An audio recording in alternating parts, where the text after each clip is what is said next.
राम राम दोस्तों और मेरी माताएं बहनें, आप सभी का स्वागत है बाबा नीम करौली जी के दरबार में। आप सभी का स्वागत है मेरी मैया रानी के दरबार में। मेरी आदि पराशक्ति मानव दुर्गा, जो भी मेरा भाई मेरी माताएं बहनें आपकी महिमा सुनते हैं माँ, उनके घर में सदैव खुशियाँ हों, सुख समृद्धि आए, कभी कोई कष्ट संकट उस परिवार में ना आए माँ। यही मेरी प्रार्थना, यही मेरी अर्जी। जय श्री राम। दोस्तों और मेरी माताएं बहनें, आज हम करेंगे धेनु मानस ज्ञान का पहला सर्ग है, जिसमें गाय माता कलयुग की मार से दुखी होकर भगवान भोलेनाथ के दरबार में गई हुई हैं।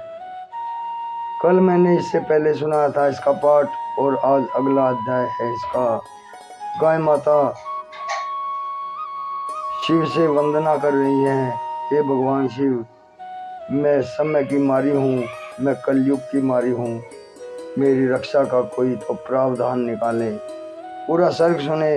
गौ माता की महिमा आपके घर में सदैव खुशियाँ लाएंगी, खुशियाँ प्रदान करेंगी, शिव का आशीर्वाद होगा। नंदी भगवान आपके घर में अमृत वर्षा करें।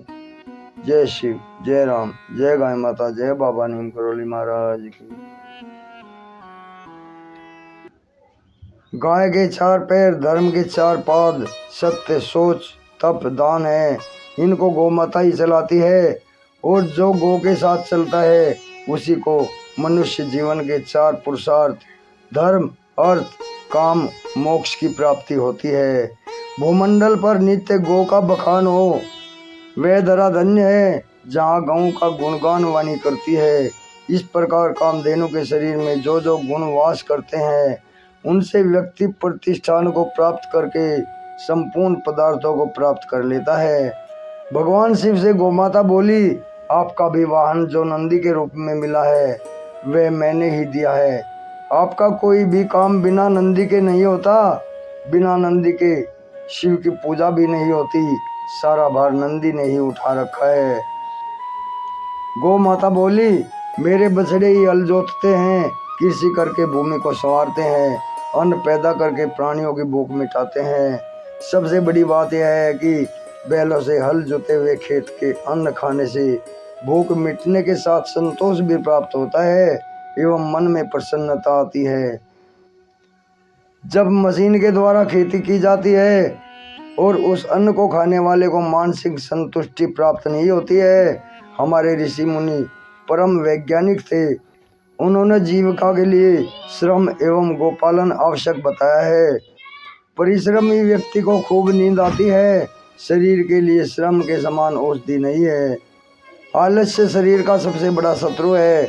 जब अपने लिए कोई कार्य करते हो तो वह कर्म है, लेकिन जब कर्म परहित के लिए होता है तो वह परिश्रम धर्म बन जाता है। कर्म धर्म एवं कर्तव्य ये तीनों कहने को तीन है, लेकिन वास्तव में एक ही है। परमार्थ के लिए साधना होते ही विमल विवेक उत्पन्न हो जाता है। गोमाता भगवान शंकर से अपनी कथा बताते हुए बोली, मेरा मल मल नहीं है अपितु मल शोधक है। इसे मल नहीं बोला जाता है, अपितु गोबर गाय का वरदान कहा जाता है। आप मेरी कथा सुनो, अपनी बुद्धि के अनुसार कह रही हूँ। जिस घर को गाय के गोबर से लेपन किया जाए वहाँ अन्न धन कभी नष्ट नहीं होता, कभी घटता नहीं है, तृप्ति बनी रहती है, स्वच्छता पवित्रता वहीं होती है और देवता लोग उस घर में बिना बुलाए दौड़े आते हैं। गोबर से आणविक विकिरण का प्रभाव नष्ट हो जाता है, मच्छर दंश आदि सब समाप्त हो जाते हैं। जिस घर में गोबर के उपले जलाए जाते हैं वहाँ हर अक्षण दिव्य भाव बना रहता है। जो लोग गोबर से जैविक खाद बनाते हैं उनके खेतों में उर्वरा शक्ति आती है। धरा का श्रृंगार गोबर से होता है। जो खेत में फसल होती है उससे मन का फासला भेद मिट जाता है। गौ माता के वरदान से सारी संपदा प्राप्त हो जाती है। जहाँ गोबर का लेपन होता है वहाँ शरीर की पीड़ा खत्म हो जाती है एवं शरीर का दाद चर्म रोग आदि व्याधियाँ मिट जाती हैं, शरीर निरोग हो जाता है। जो गौ में होता है उसका स्वभाव सरल हो जाता है, दुख दरिद्रता को गोबर दूर भगाता है। जिस गाय के मल की इतनी महिमा गाई गई है और वेद पुराण उसकी महिमा को गाकर अपने को धन्य मानते हैं। गायत्री वेद माता कही जाती है, सभी धर्मशास्त्र इसको मानते हैं। यहाँ यह विचारणीय है कि गायत्री कहा किसे गया है। सत्य है कि गौ माता को ही गायत्री कहा गया है। गायत्री का विशेष ज्ञान गो रूप ही है। गायत्री शब्द में जो त्रिशब्द है वह 3 युगों का प्रतिनिधित्व करता है, सतयुग, त्रेता युग, द्वापर युग। कलयुग में गायत्री को गाय नहीं माना जाता, उसे अलग कर दिया है। वेद माता के रूप को पहचाना नहीं गया।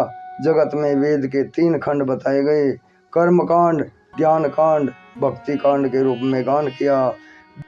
बिना गाय के कोई भी पूजा पाठ, कर्म कांड ऐसे ही हैं जैसे बिना बांस की बांसुरी नहीं बज सकती। ज्ञान के लिए, योग साधना के लिए तपस्या, नियम, आचार विचार की शुद्धि बिना गाय के दूध के नहीं हो सकती। जहाँ भक्ति रूप नंदिनी है वहीं अथाह प्रेम प्रकट होता है। बिना गोमाता के कभी जीवन में रस नहीं मिलता। इस प्रकार वह व्यक्ति प्रेम नदी में अवगाहन कर सकता है जिस व्यक्ति को गौ का संग नहीं मिला हो। गायत्री गुरु मंत्र को देखिए, उसमें जो तत्सवितु है उस पद को हृदय में धारण कर लीजिए, जिसका अर्थ है उसमें सूर्य है और वह सूर्य गौ में है, क्योंकि सूर्य कोटि नाम की नाड़ी गाय की पीठ में है। दोस्तों और मेरी माताएं बहनें, इससे आगे का पाठ कल सुनाऊंगा। थोड़ा थोड़ा गाय की महिमा रोजाना आपको सुनाता रहूं।